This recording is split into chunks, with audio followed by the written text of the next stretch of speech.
आप सभी को प्रणाम। जय गुरुदेव।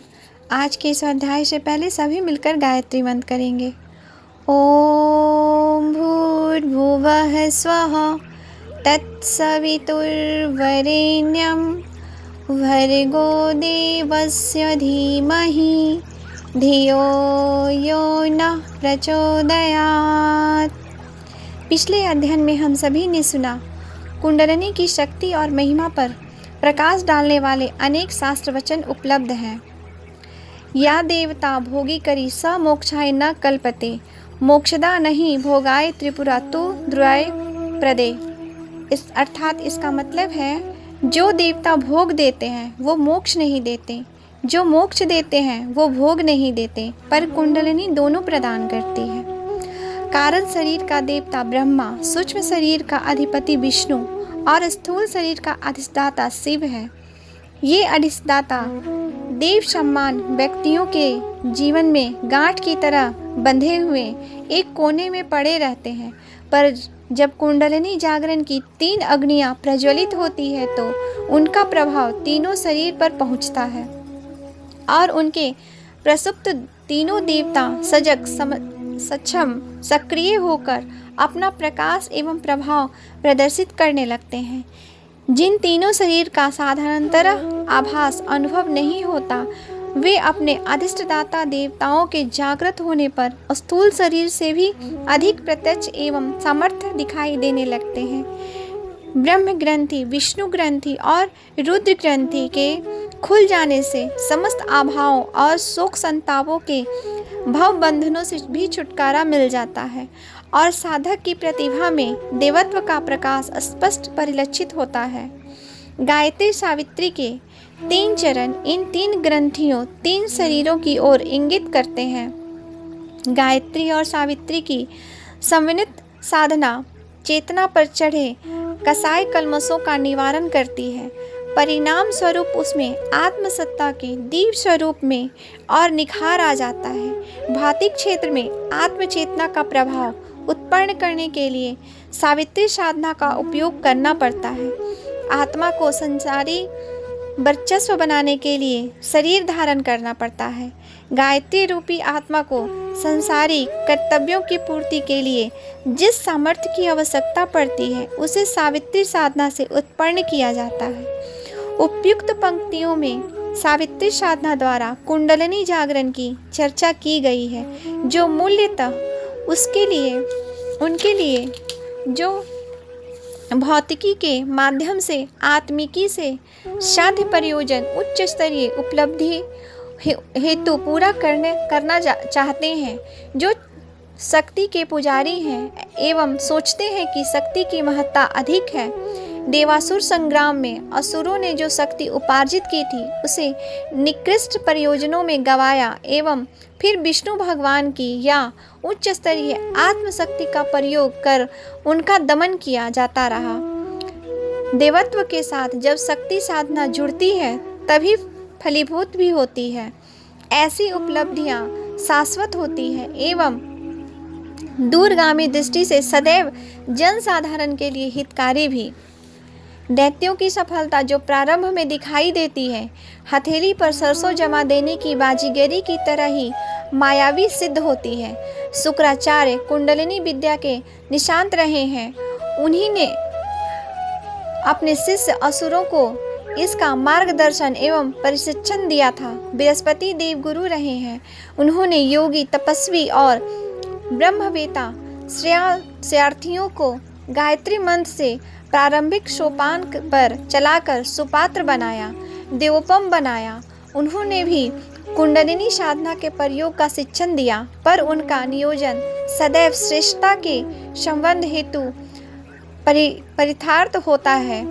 जिन आत्मवेताओं के सामने भौतिक समस्याएं थीं, उन्हें प्रारंभिक शिक्षण के उपरांत सावित्री साधना का अवलंबन लेने के लिए कहा गया। दधीची, भगीरथ, लोमस, श्रीगी, विश्वामित्र आदि ने सावित्री साधना से ही भौतिक पुरुषार्थ संपन्न किए थे। वे किए गए परमार्थ प्रयोजनों के लिए ही थे, पर साधना का मार्ग, उपक्रम, विधि विधान तदनुसार बदला गया अर्जुन, हनुमान जैसे को भी सांसारिक विग्रह का शमन करना पड़ा। उन्हें भी आध्यात्म विज्ञान के अंतर्गत भौतिकी शाखा सावित्री कुंडलिनी साधना का पथ अपनाना पड़ा। हमारी अपनी साधना भी इन्हीं उद्देश्यों हेतु नियोजित हुई एवं सही मार्ग अपनाने पर प्रतिफल भी वैसा ही मिला। जब सावित्री साधना व कुंडलिनी जागरण का सम्मिलित प्रयोग होता है तो चमत्कारी परिणाम मिलते हैं। बिजली कुछ ही सेकंड में अपना काम कर दिखाती है। विद्युत सप्ताह गृह में यह कृत्य सरलतापूर्वक संपूर्ण हो जाता है, जबकि अग्नि पर दाल चावल पकाने तक में देर लगती है। आध्यात्मिक दिव्यता को क्षति भी न पहुँचे एवं सुपात्र साधक अपने गंतव्य को भी शीघ्र पाले, उसके लिए यही विधि श्रेयकर है। विशुद्ध कुंडलिनी साधना तंत्र मार्ग वाम मार्ग के अंतर्गत आती है। जब सावित्री, गायत्री व कुंडलिनी का संवयन होता है तो योग मार्ग दक्षिण मार्ग का प्राधान्य हो जाता है। भगवान को बहुधा विकट प्रसंगों में वाराह, नृसिंह, परशुराम आदि का रूप धारण करना पड़ता है। शिवजी को भोले बाबा औघड़दानी कहा जाता है, पर उन्होंने भी दक्ष प्रजापति पर क्रुद्ध होकर वीरभद्र को उत्पन्न किया व दक्ष के अहंकार को मटियामेट किया था। ये आपातकालीन प्रसंग हैं जिनमें आवश्यकता को देखते हुए शमन मर्दन के प्रयोग किए जाते हैं। अवतार शक्तियाँ एवं उच्च स्तरीय आत्माएं परिस्थितियाँ देखते हुए यह कार्य दूसरों से कराती है ताकि अपनी शक्ति छिन्न न हो। विश्वामित्र अपने यज्ञ की रक्षा स्वयं कर सकते थे, पर क्रोध के आवेश में वर्चस्व शक्ति नष्ट न करके उन्होंने ताड़का, सुबाहु, मारीची से निपटने के लिए राम लक्ष्मण जैसे क्षत्रिय बालकों को ही अग्रिम पंक्ति में रखा और उन्हें अति बला विद्या सिखाकर उनसे रक्षा का कार्य कराया। सामर्थ्य रामदास ने छत्रपति शिवाजी से और चाणक्य ने चंद्रगुप्त से वे कार्य कराए थे जो यदि वे चाहते तो स्वयं भी कर सकते थे। इससे ज्ञात होता है कि ब्रह्म तेज अधिक मूल्यवान है। उस उपार्जित विभूति को उच्च प्रयोजन के लिए सुरक्षित रखा जाए, विग्रह हेतु अपव्यय न किया जाए। इस प्रकार सावित्री व कुंडलिनी की संवनित साधना से अपने और पराये सामान्य स्तर के संकट निपटाए जा सकते हैं और औचित्य की सीमा के अंतर्गत वैभव सामर्थ्य को भी बढ़ाया जा सकता है। एक व्यक्ति की साधना उपार्जित सामर्थ्य से अनेकों यहाँ तक कि वातावरण को भी बदला एवं सारे परिकर में मंथन कर अमूलचूल परिवर्तन किया जा सकता है। यह सत्य है। अन्य दोनों की तरह शक्तिदान भी होता है। आत्मशक्ति वाले किसी सामर्थ्य से अपने लिए शक्ति का अनुदान मांगकर उसे उचित कार्य में खर्च कर सकते हैं। इसका सृष्टि के नियमों में वैसा ही प्रावधान है जैसे कि बैंकों से ब्याज मिल जाता है। जिस प्रकार धनी व्यक्ति अपनी धन संपदा का एक अंश दान करते रहता है, उसी प्रकार योगी समष्टिगत कठिनाई आने पर सारी वसुधा के हित हेतु अपना उपार्जन दूसरे सत्य पात्रों को भी दान करते रहते हैं। कुटुंब में कमाने वाला एक होता है, सभी अपने अपने हिस्से के छोटे बड़े काम स्थिति के अनुरूप करते रहते हैं, पर यहाँ आवश्यकता नहीं है कि उन्हें अपने लिए अलग अलग कमाना पड़े, अपनी आवश्यकता का सरंजाम जुटाना पड़े। कुंडलिनी जागरण अति कठिन विद्या है। इसे बिजली के साथ खेलना कह सकते हैं। बिजली के साथ जान जाने की जोखिम भी बनी रहती है। कुंडलिनी जागरण के प्रयोग में मार्गदर्शन के पात्रता के अभाव में कई व्यक्ति पागल होते देखे गए हैं। कईयों को पक्षाघात हुआ व कई जान से हाथ धो बैठे। मोटर ड्राइविंग की किताब पढ़कर कोई गाड़ी चलाना पड़े तो इसका परिणाम अनर्थ भी हो सकता है। कुशल सीखा हुआ चालक गाड़ी भी संभाल सकता है और बैठे यात्री को अभिष्ट स्थान तक पहुंचा भी देता है। कुंडलिनी जागरण का महत्व रिद्धि सिद्धियों के घटना प्रसंग प्रतिफल आदि जान लेना, सुन व समझ लेने के उपरांत ऐसी उतावली नहीं करनी चाहिए कि इस कार्य को अति सरल समझ लिया जाए और बिना किसी मार्गदर्शक की सहायता के अपने आप ही कुछ उल्टा सीधा करने लगा जाए। ऐसे प्रसंगों में फुदक कर अगली पंक्ति में जा खड़े होने में रोमांच तो है, साहस का काम भी है, पर उसमें खतरा भी कम नहीं है। गायत्री, सावित्री व कुंडलिनी के सम्मिलित प्रसंगों की चर्चा साधना प्रयोजन हेतु इतनी सावधानी से की जानी चाहिए, आवश्यक है कि उस दिशा में लोगों का आकर्षण कम नहीं है। गुहा विज्ञान होने के नाते एक आवरण उस पर चढ़ा है। कुंडलिनी विज्ञान का सिद्धांत, स्वरूप व व्यवहार समझने की बात उचित है, आवश्यक भी है, क्योंकि जब ऐसी विद्याएं का लोप होने लगता है तो सूत्र संकेत की कड़ी मिल जाने पर बुद्धिमान व्यक्ति तो श्रृंखला को अपनी सूझबूझ के आधार पर सुलझा लेता है, पर यदि कुछ भी अता पता न हो तो नए सिरे से अन्वेषण, आविष्कार निश्चित ही कष्ट साध्य और समय साध्य है। अस्तु विज्ञान की महत्वपूर्ण धाराओं की जानकारी होने में हर्ज नहीं, हर्ज मात्र प्रयोग करने में है। शब्द वेदीवान यदि उलट पड़े और अपनी ही आवाज को लक्ष्य मान ले तो वह प्रहार आत्मघाती ही होगा। कुंडलिनी विद्या को साधारण पूजा पत्री स्तर का खिलवाड़ न मानकर यही मान्यता बनानी चाहिए कि इसके लिए पात्रता अनिवार्य है, प्रारंभिक साधना की पृष्ठभूमि भी होना अभिष्ट है, एवं जहाँ तक प्रयोग का संबंध है वह निशांतों के हाथ में ही रहे। आज के स्वाध्याय में आगे है कुंडलिनी जागरण गायत्री की उच्च स्तरीय तप साधना। कुंडलिनी साधना गायत्री उपासना का उच्च स्तरीय विधान है। पंच कोशों का अनावरण गायत्री की पंचमुखी साधना के अंतर्गत आता है। उसकी चरम परिणति कुंडलिनी साधना में है। इसे गायत्री और सावित्री का मिलन कह सकते हैं।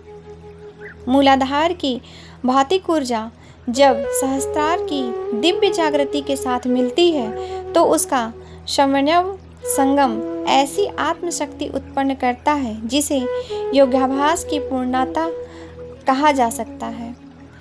गायत्री ब्रह्म विद्या और सावित्री शक्ति दोनों के मिलने की विद्या कुंडलिनी जागरण कहलाती है। इसी विधान को ब्रह्मवर्चस्व भी कह सकते हैं। ब्रह्मवर्चस्व साधना में कुंडलिनी जागरण की प्रक्रिया भी सम्मिलित है। साधना विज्ञान के अंतर्गत कुंडलिनी की चर्चा प्रधानतः होती रहती है और उसे अद्भुत एवं प्रचंड दिव्य शक्ति के रूप में प्रतिपादित किया जाता रहा है। कुंडलिनी के स्वरूप विज्ञान एवं साधना विज्ञान को समझने से पूर्व यह जान लेना आवश्यक है कि यह शक्ति है क्या, उसका उद्गम स्रोत क्या है, उसकी साधना का क्या प्रयोजन है और उस प्रयास से किस प्रकार क्या लाभ प्राप्त किया जा सकता है। कुंडलिनी कहते हैं गोलाई की आकृति को। गोलाई की आकृति इस समूचे ब्रह्मांड की है। छोटे से छोटा परमाणु भी गोल है।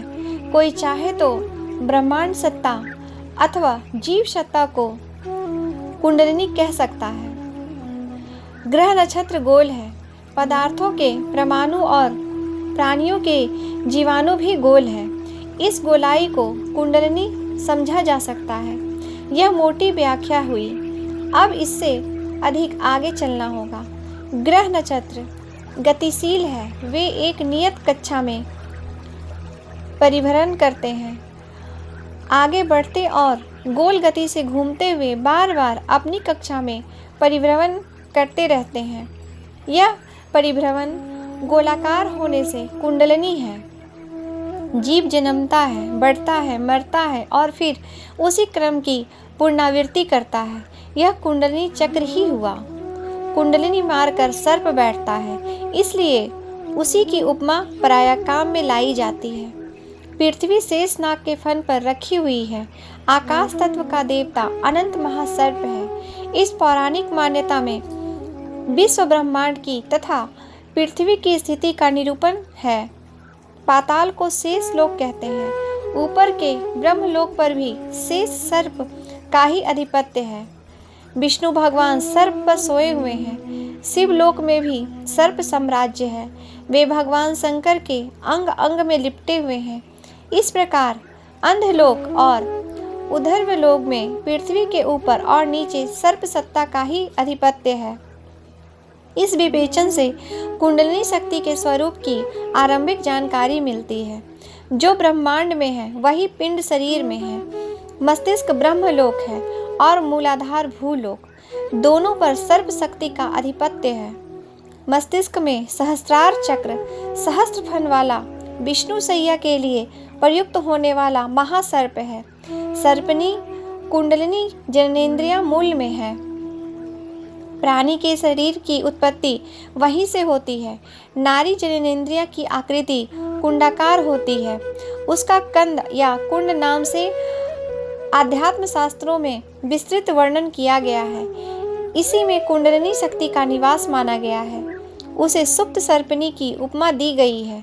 वस्तुतः यह विद्युत धारा है जो सामान्यतः प्रजनन प्रयोजन पूरा करने का एक सरंजाम जुटाती है। साथ ही प्राणी के शरीर की स्थिरता एवं प्रगति के लिए जो कुछ आवश्यक है उसे शक्ति रूप में उत्पन्न करती है। शक्ति का ही विकसित रूप पदार्थ है। शरीर के अवयव रासायनिक पदार्थों से बने हैं, पर मूलतः वे शक्ति रूप में है।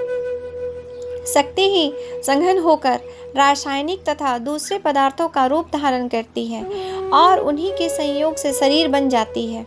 संक्षेप में शरीर रचना का मूल तत्व, मूल आधार एक विद्युत शक्ति के रूप में ही उद्भूत होता है। रति क्रिया के घर्षण से ही यही विद्युत उत्पन्न होती है। उसी से शुक्राणु एवं डिंब कीट मिलकर गर्भ धारण का सुयोग बनते हैं। शरीरगत सभी हलचलें, क्षमताएं और विशेषताओं का श्रेय जिन गुण सूत्रों को दिया जाता है, उनमें से जिस वंशाक्रम संप्रदा को खोजा जाता है वह वस्तुतः एक सचेतन विद्युत की ही प्रक्रिया है। यह प्राण विद्युत किसी शरीर का उत्पादन करने से लेकर उसका आजीवन बना रहने वाला ढांचा खड़ा करती है। इस ढांचे में शरीर और मन की ही रचना सम्मिलित है। संक्षेप में प्राणधारियों के काया कलेवर का अस्तित्व, स्वरूप एवं भविष्य निर्धारण करने वाली प्राण विद्युत का नाम कुंडलिनी है। आज के लिए यहीं तक। आप सभी को प्रणाम। जय गुरुदेव।